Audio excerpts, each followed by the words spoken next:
And boy, oh boy, has it been a trek and a journey, but we are at the final member, individual member, that makes up the Aoyi Mech KO of Studio Series Devastator. This is going to be the last remaining individual bot that we look at before we look at the big combined mode of him. We're going to look at the Constructicons compared to the Combiner Wars ones in robot mode and vehicle mode, and then we're going to look at Devastator next to Devastator. But for now, we're going to be focusing on this guy. He is a arm, a lower arm, a forearm, a hand and a forearm. I don't know. They call him Roll, but most of us will know him better as Scrapmetal. And he's going to be our focus this time around in the latest GotBot True review.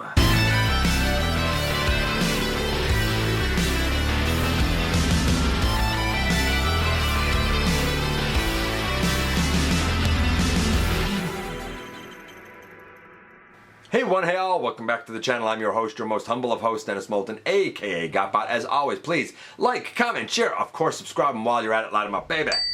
Hit that notification bell, please. It helps me out a ton. It lets you know when content of all sorts goes up here on the channel. Check out Machinery of Man, The Everything Factor, all the groups that I'm either a mod or an admin for. Check out all of my social media links, all of that in the description down below. Also in the description, and if you're in a position to help the channel to grow, you can use the donate link. You can check us out on Patreon. You can see what we offer to you through Teespring, or of course you can hit the join button right here on YouTube to become a channel member, baby.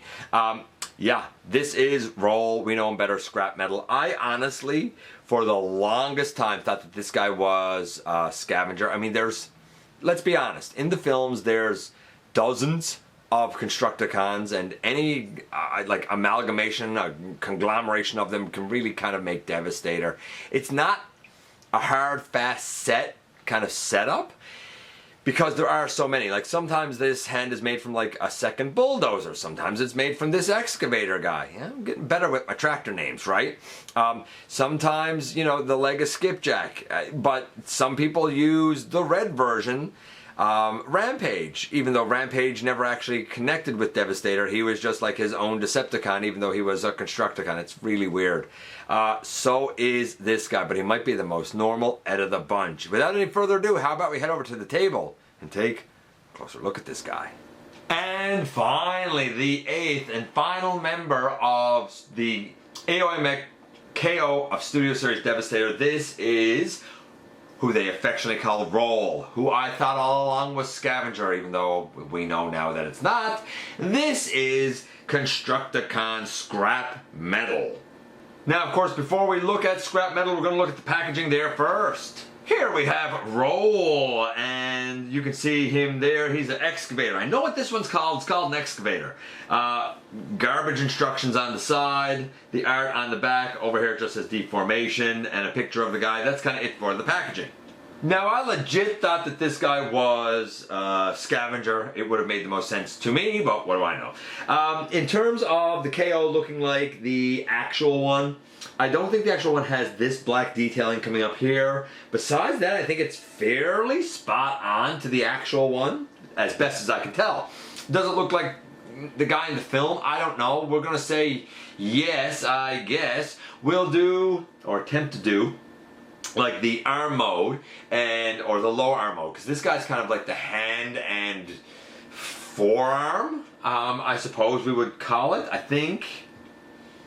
Is it? Like I need to actually, I don't know. Like I guess it's hand and forearm.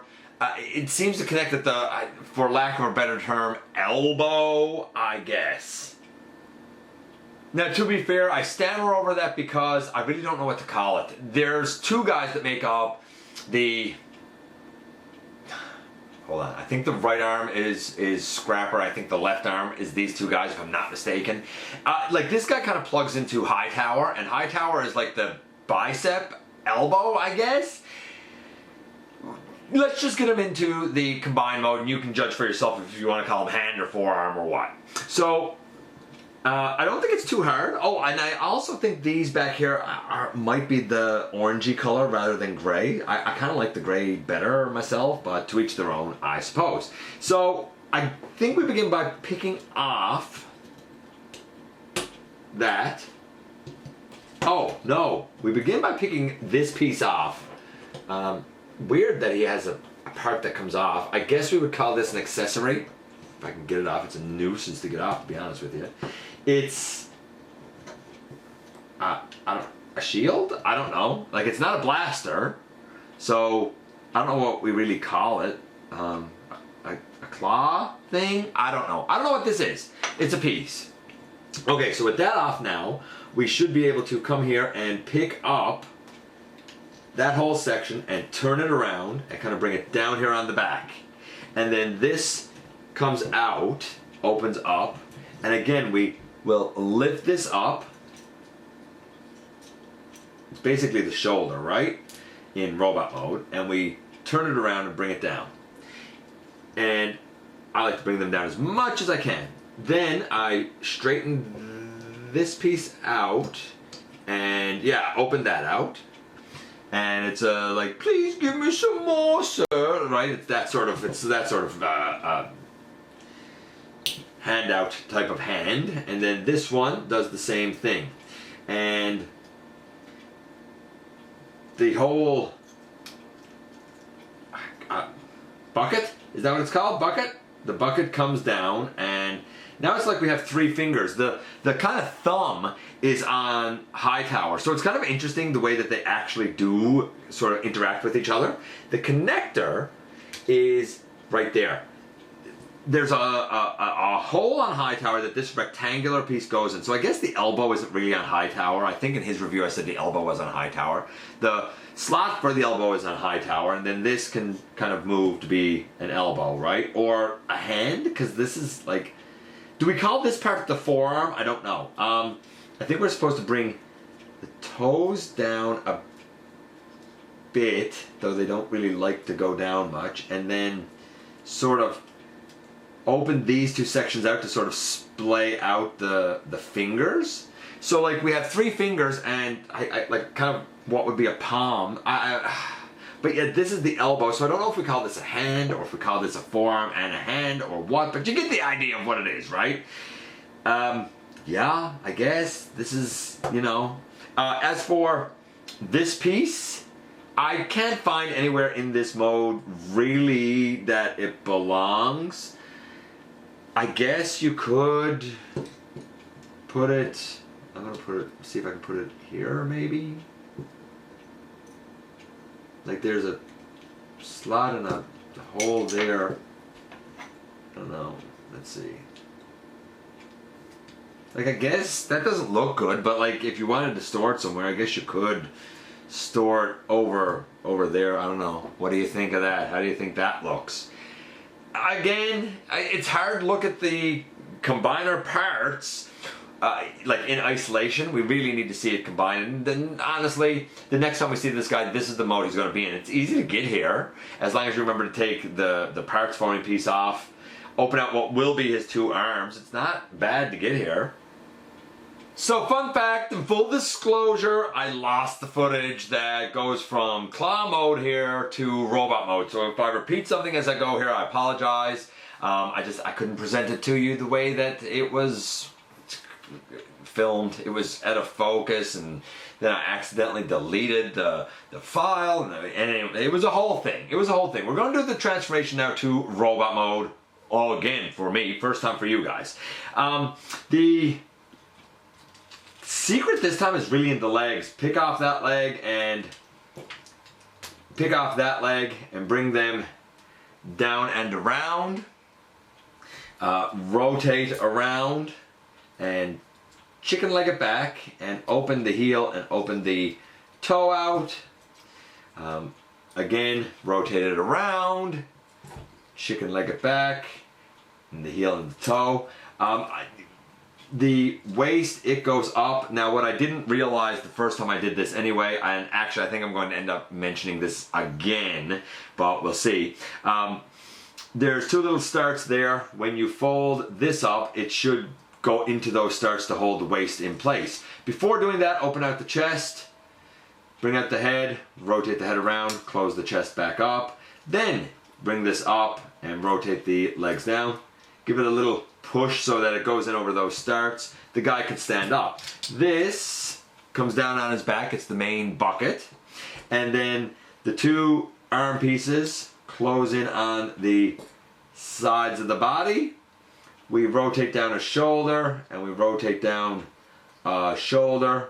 I guess you can bring an elbow out, and I guess you can bring an elbow out if you're so inclined. The nuisance here are the thumbs, fingers, whatever you want to call it. On this hand, we can get it out a little bit. He's kind of gorilla armed, but like he does now have a thumb and fingers. This one over here, absolute nuisance. I kind of dread doing this one part. It's not a bad transformation except for this one part, and I can't stand it. It's, oh man, come on out there. I got it. Look at that. But basically, in the end, here we have him, boom, in his robot mode. A lot of moving parts here. Like I said, in terms of looks, I'm gonna say 9. I don't know. I could say 10. Honestly, I really don't remember the guy from the film. I'm not gonna lie. In terms of the transformation, getting to the hand-arm mode is pretty easy for the most part. Getting to this mode is not hard. The only thing that's actually is quite interesting, because there's like everything's incorporated and there's a lot of interesting moving parts. The only thing that's a nuisance is getting out these hand, thumb, whatever you want to call it, pieces. They're a nuisance. So transformation I'm going to give a 9 to. So far I'm going to say the guy's getting a 9. What about the articulation? Well, the head can go left and right and like not really much up, but a little bit down. Shoulder on this side all the way around out to the side. We have the elbow. Nothing at the wrist. That's a bit of a bummer. The wrist is just a hinge, so there's a lot of like gorilla arm, which is not something we've seen since like Age of Extinction. In the modern age, I think that's a shame. Same here, it rotates and at the elbow goes all the way around. Nothing at the wrist. Maybe the real one has something at the wrist. I don't know. Remember, this is the KO. Maybe the real one does. I don't know. Hips out to the side, all the way forward, all the way back. Weird backwards knee. Knee to almost 90 degrees, even though it's chicken-legged. The toes can go forward and back. No ankle tilt. No waist. A lot here, again, I think is sacrificed for the sake of the combined mode. The articulation, if this was something that was released like Age of Extinction, I would be pretty decent, forgiving, say 8, 8.5. But in the modern age, it doesn't take a lot, man, to do wrist. Maybe the waist would be a difficult one to engineer in here. I don't know. I guess with this whole piece on his back, I guess I understand it. But there should have at least been wrists, I believe. Anyway, I'm going to say that the articulation is about a 7.5. He was getting a 9. Overall, this guy's about an 8.5. He's fun. He's very, very interesting. For something to actually convert and transform between modes, he's actually really interesting. Not hard, but really interesting. I just wish that the resulting robot mode, as dynamic as it can be, and you can get some cool poses, it's highly functional, highly posable, highly playable. It's just those little couple of things that are keeping it from being really fantastic. The wrist, the waist. If he had those couple of things, even the ability to really look up, maybe I have something transformed wrong. Possible. Quite good, but just a step down from being fantastic. Man, oh man, here we are and here he is, and what an odd weirdo journey this has been, and this guy is the last odd weirdo of the batch. Still, they had to find a way to make this guy alien and peculiar. Let's chicken leg him. That's the first thing. I like that the arms are as bulky and kind of formidable as they look. I do wish that we had movement at the hand. I don't know if the actual one does, as I mentioned. I do wish we had a waist. Kind of a bummer in those two things. Yes, he gets some pretty neat dynamic poses, but he could do more with just a little bit more effort. Same down here. There's nothing at the ankle. I get it.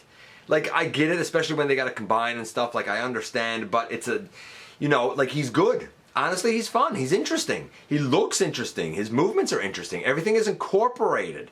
He is kind of the epitome of what a transformer should be. But he does have the little niggling things that hold him back from being really kind of standout and stellar. Anyway, let me know what you think about old Scrapmetal here. I appreciate you coming by, giving me some of your extremely valuable time. I do know how important it is to you. If you're in a position to help the channel to grow, you can use the donate link. Check us out on Patreon. See what we offer to you through Teespring, or of course hit the join button right here on YouTube. Don't forget that somehow, some way, each and every single day, you right there, you do make a difference. And I look forward to the next time that you and I get together to have another visit, either in the live streams on Thursday nights, at the stop motion premieres, or the old fashioned way, especially now when we compare Devastator to Devastator right here inside the videos.